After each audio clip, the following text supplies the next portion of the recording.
UGC net की परीक्षा जो 18 जून को एनटीए ने कंडक्ट कराई थी, लगभग 9 लाख बच्चों ने पार्टिसिपेट किया था। 19 जून को यूजीसी को मिनिस्ट्री ऑफ होम अफेयर के Indian cyber crime centre coordination centre I4C से कुछ इनपुट मिले। उस इनपुट को प्राइमा फेसी देखने से मिनिस्ट्री को ये अपीयर हुआ कि there is a chances that examination has been compromised. To taking a very prompt action and with a aim to ensure student interest, the ministry has decided to cancel the examination. Next day of examination जल्दी ही convey कर दी जाएगी और इसके साथ ही matter को CBI को भी refer कर दिया गया है ताकि जो भी पॉसिबल अगर कोई ऐसा इन्वॉल्वमेंट है तो सभी लोगों को उनको खिलाफ कार्रवाई की जा सके। मैं एक बात को दोबारा रिट्रेट करना चाहता हूं कि ministry is committed to ensure student interest at all level and ministry does not and will not hesitate to take any action against anyone if found involved in any matter which indicate the compromise of examination. Students का हित हमारे लिए सर्वोपरि है और हम सभी committed हैं और सभी एजेंसी के साथ हम काम कर रहे हैं और इसीलिए प्रोएक्टिव स्टेप लिया गया है ताकि कोई भी ये क्लेम न कर पाए कि स्टूडेंट्स के हित की किसी भी तरह की कोई कम्प्रोमाइज की जा रही है। धन्यवाद। Now yes, the question and answer session, please. Just a second. So now we'll have the question and answer session. Please just introduce yourself before asking. One at a time. One by one. Neeraj Pandey, ABP news. मेरा सवाल आपसे ये है, NTA को किस प्रकार के input मिले थे और क्या एनटीए के कुछ ऑफिसर्स या उनके कर्मचारियों का भी इस मामले में इन्वॉल्वमेंट है या कुछ कोचिंग संस्थानों का भी कुछ इन्वॉल्वमेंट नजर आ रहा है आपको? इनपुट यूनिवर्सिटी ग्रांट कमीशन को मिले थे I4C के द्वारा, जो कि मिनिस्ट्री ऑफ होम अफेयर के अंदर काम करता है। वो इनपुट टेक्निकल नेचर के थे और प्राइमा फेसी ये अपीयर हुआ था कि exam it might have compromise. अभी तक किसी डायरेक्ट लेवल की बात नहीं हुई थी एंड ये प्रोगेटिव इन्वेस्टिगेटिंग एजेंसी का है कि they inquire the matter and check and possible collision at any level. We are again saying collision at any level if found. We are very much ready to take action against anyone. But ये matter अभी CBI को गया है. We should wait for their report. Thank you. Yes, please. Next question from आपसे please. Madan ji just a second. आप पूछिए। प्रशांत NDTV से आपने कहा कि टेक्निकल नेचर के इनपुट्स थे, क्या पेपर लीक की शिकायत मिली है और दूसरा किस इलाके से मिली है इस तरह की शिकायत, अगर आप बता पाए देश के किस इलाके? Just a supplementary, if you can just give us few more details on the nature of these technical inputs. Is it in the nature of a paper leak या कोई cheating, unfair means? What is it exactly? Sir, इसी में एक चीज और जोड़ दूंगा मैं, ये जब पेन पेपर टाइप का एग्जामिनेशन था ये वाला नेट का, तो साइबर ने आपको इनपुट किस आधार पर दिया, मतलब उसका क्या मतलब है, इससे कार्यक्रम में क्या इन दोनों बातों का? देखिए, जो I4C है it works at the different level on the digital platform. किसी भी तरह के आपके जो कम्युनिकेशन है कुछ हैं उससे कुछ इंडिकेशन मिले थे, लेकिन चूंकि अभी मैटर इन्वेस्टिगेटिंग एजेंसी को दिया गया है, eight this level if you disclose any detailing it may compromise the investigation. और ये मुझे विश्वास है कि हम सभी चाहते हैं कि जो भी लोग इन्वॉल्व हों उनके खिलाफ एक्शन हो। अगर डिटेल को ज्यादा डिस्क्लोज किया गया तो it may affect the investigation, that's why it can not be disclose at this point of time. Madan ji आप ये होगी। So I'm Joe from Malayalam newspaper. So on 14th of June, there was some Twitter handles, subscribement said that there was some kind of paper leak on the UGC net exam and Telegraph channels and showing this kind of asking for money and giving the papers and everything. Whether Ministry of Education or NDA got any kind of information on that day? मैं आपको वही दोबारा बता रहा हूँ कि चूंकि exam because it's a 4 day before, like 14th of June. That's why. See, when I said कि prima facie we have found that examination may have been compromised, so that should be enough to indicate. Rest detailing we can't disclose at this point of time. Thank you. Whether any action taken on that time, sir, on the 14th of June? after this tweet happened. That's what I'm saying. They see nobody has complained. The agency itself taken action.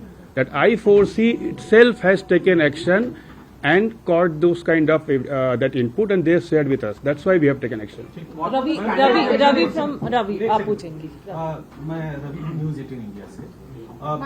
NTA की तरफ से दोनों exam लिए गए थे, NEET और net. तो NTA के लेवल पे कहीं पे आपको लग रहा है कि खामी रही, क्योंकि सवाल एनटीए को लेकर खड़े हो रहे हैं. देखिए, हम किसी भी तरह के कंक्लूजन पर जाने से पहले एक प्रॉपर एविडेंस को चेक करते हैं. आप सभी जानते हैं कि there are huge mechanism involve. NTA का अपना एक मैकेनिज्म है, उसके बाद सेंटर्स इन्वॉल्व हैं, उसके बाद कई परीक्षा सेंटर उसमें उनके लोग इन्वॉल्व होते हैं. किसी भी कंक्लूजन पर जाने से पहले इन्वेस्टिगेटिंग एजेंसी की रिपोर्ट का वेट करना चाहिए. We are taking prompt action ताकि किसी बच्चे का भविष्य कॉम्प्रोमाइज न हो पाए. That is our intention at this point of time. Fixing the responsibility, drawing the conclusion, it depends upon the investigating agency. Right, and now we go to the right side. Arvind ji, आप पूछेंगे. मेरा sir सवाल ये है कि NTA जो है परीक्षा यूजीसी नेट की कराई है, इसमें क्या किसी प्राइवेट एजेंसी की आपने मदद ली थी कि या एनटीए खुद अपने इंफ्रास्ट्रक्चर से करवा रही है? सी मैकेनिज्म में काफी लोग इन्वॉल्व रहते हैं. ये एग्जामिनेशन या कोई भी एग्जामिनेशन एजेंसी होता है, मैकेनिज्म में काफी लोग इन्वॉल्व रहते हैं. नहीं, मेरा सवाल है कोई प्राइवेट इसमें प्लेयर इसमें इन्वॉल्व था कि एनटीए खुद अपने लेवल से पूरा अरेंज करवा रही है? एनटीए ही अरेंज करवाता है. There are certain stakeholder who support that whole endeavour. नहीं, इसमें आ रहा है कोई प्राइवेट एजेंसी इसमें इन्वॉल्व है, ऐसा आपको? That's what I am saying कि आप कंक्लूजन की बात कर रहे हैं. That we don't want to make any statement on that. ये जो एग्जाम है हर साल 18 से कंप्यूटर बेस्ड टेस्ट है. इस साल pen and paper OMR sheet, you can tell us why that happened and could that in any way be related? Did that make it any easier for the exam to be copied? One और एक question चीज on the इसी में same चीज में एक चीज और जोड़ना है कि इस बार जो सेंटर्स पड़े थे उन पर मिक्सिंग ऑफ सब्जेक्ट्स के एग्जाम नहीं हुए. जैसे कोई एक सेंटर अभी हमने बात की थी मध्य प्रदेश में भोपाल का मिला, तो एक सेंटर था उस पर केवल जर्नलिज्म का पेपर था, जबकि पहले का तरीका ये है कि अलग अलग सब्जेक्ट के बच्चे उस सेंटर पर रहते हैं. तो एक ही सब्जेक्ट का होने से तो कंप्रोमाइज होने की गुंजाइश ज्यादा है. सर, एक ही चीज इसमें और ऐड कि पिछले महीने ही बच्चों को पता चला कि उनको इस बार ऑफलाइन एग्जाम देना है. पहले जब वो फॉर्म भर रहे थे इस परीक्षा का तो उन्हें ये नहीं पता था कि इस बार उनकी परीक्षा ऑफलाइन होने वाली है. देखिए, 83 सब्जेक्ट्स के एग्जाम लिए गए थे. उसमें काफी कॉम्प्लेक्स प्रोसेस भी होता है, और जो भी स्टेप लिए गए थे एनटीए के द्वारा पहले के एक्सपीरियंस के द्वारा, ताकि उसको और इम्प्रूव किया जा सके. बट अगर कोई इशू है, that's why I am saying कि it is at very prima facie level. Government has taken proactive step. Nothing should be concluded at this level. But क्या स्टेप है, क्या उसमें फैक्ट इन्वॉल्व है, that is a matter of investigation. नहीं sir, ये जो format बदला गया हाँ, उसका yes, क्या so what is the reason? reason for that? You said it's based on experience. What is that experience based on? मतलब कंप्यूटर बेस्ड का क्या एक्सपीरियंस खराब था कि पेन एंड पेपर करना पड़ा? खराब नहीं था. See, experience was not bad. The matter is how can we can further improve. See, every learning gives a indication कि you can improve certain aspect. जब आप पेन एंड पेपर ले आते हैं, कई बार स्टूडेंट की इशू भी आते हैं कि इसको इस फॉर्मेट में लेना चाहिए. So based on the different representation, based on the different input, based on the experience, every institution take decision, and that's why every institution involve. आप देखिए, NTA is also new agency, 2019 से काम कर रही. In 4 year experience they are conducted more than 1 crore student exam, जो दुनिया की second highest number है. फर्स्ट गांव का है, which we are about to cross. इतने बड़े एग्जामिनेशन को कराने में we take input from different stakeholders, especially students. So every examination we improve based on the input received from different stakeholders. So that we have to consider. कई बार आप input लेते हैं and then you change the pattern and then the system. अगर आपको दूसरा, those things should not be linked.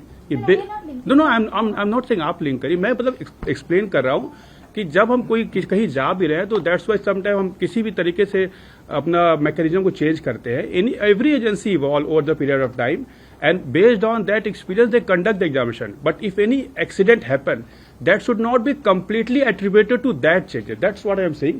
But what are the pure reason, point wise point, NTA can explain it later on, but that's what my reply on this aspect. Thank you. Right side again, आप पूछिए फटाफट। Sir, Bhopal के कुछ students ने ये claim किया था, मैं इला हूँ इंडिया टीवी से, और हमारे पास ऐसा स्क्रीनशॉट भी है जिसमें 17 जून को ये देखिए कुछ स्टूडेंट्स ने ये कहा था कि पेपर जो है वो लीक किया गया है और उसको उसके प्राइस भी बताए कि 5,000 रुपए में ये पेपर लीक किया जा रहा है। तो क्या आपको इस बारे में जानकारी मिली है और क्या इस विषय पे जांच किया जा रहा है? Every day we receive so many information. आपने रिसेंटली ये भी एक देखा था, किसी का टॉन पेपर को फटने की बात आई थी, वो भी मैटर कोर्ट में गया था। The issue is that our reaction whether it is commensurate to the fact or not. अगर आपको कोई बीमारी है तो आप 500 mg के पैरासीटामोल लेंगे कि डायरेक्ट 2000 mg के लेंगे, that proportion we have to maintain. So we receive every day so much information and the ministry take action based on the gravity of that input. Every input or every information cannot be attributed for the fully reaction. और जब किसी भी input में हमें gravity दिखाई दी, हमने तुरंत action लिया, किसी ने आकर कंप्लेन नहीं किया यूजीसी की नेट के एग्जामिनेशन में। तो ये बात हमको समझना चाहिए कि reaction can not be done at every point of time for every input or for every allegation. We are ensuring that reaction is 100% commensurate to the input, gravity of the input and the as well as the credential, source credential is also very important factor when we take decision. So that is the Kundan, just a second please. Kundan, ma'am एक बात बताएं कि एक बात बताएं कि जैसे कि नेट में आपको पता चला और साइबर सेल से इनपुट भी आया, क्या नीट को लेके भी कोई एमएचए के साइबर सेल ने आप लोगों को कुछ इनपुट दिया है क्या? देखिए, नीट का देयर आर सेवरल इश्यूज, उसको मिक्स नहीं करना चाहिए। एक ग्रेस मार्क का इशू था, दूसरा आपका एलिज्ड है कि बिहार में कुछ ऐसा हुआ, that allegation is also under investigation. तीसरा था जो गुजरात में about allegation malpractice. These are 3 different kind of issue. Grace mark का issue has been completely addressed. Now the another issue is regarding alleged leak in the Bihar, that Bihar Economic Offence Wing is already doing the investigation, and there are many investigating agencies in the country. Many police agencies are there, many CIDs are there, premier national investigating agency है. So when Bihar is doing investigation, we are relying on their input and we have sought detailed input. काफी उन्होंने information मांगी है, NT ने share किया है. Ministry has also sought detailed information from them. Once we receive the detailed input from Bihar police, we will take action, and that action will be completely commensurate to the input which they provide. Because we should leave all this matter to agency who is having competency to investigate the matter. excuse me, one last question. UGC is conducted twice a year. We have seen it is conducted in June and then in December. Now, this time the reschedule of this examination, will it happen after the report is submitted by the agency or before the report is submitted? When can we expect the re-examination? See, we are completely aware that these examinations are aligned with the semester and the students who are about to appear into PhD or any eligibility test. And we will take cognizance of all the factors to ensure student interest at all level. किसी भी student का interest compromise न हो पाए. If there will be any changes that will also reflect into the consequential impact or consequential event which happen in the calendar year. So that we will ensure. आप उसको बिल्कुल समझ लीजिए कि मिनिस्ट्री इज कमिटेड दैट अगर किसी examination के cancel की वजह से कोई कमिटेड कॉन्सिक्यूटिव एक्शन होता है तो वी विल इंश्योर कि स्टूडेंट का आगे भी हित उससे कॉम्प्रोमाइज न हो पाए. And examination date will be announce very soon.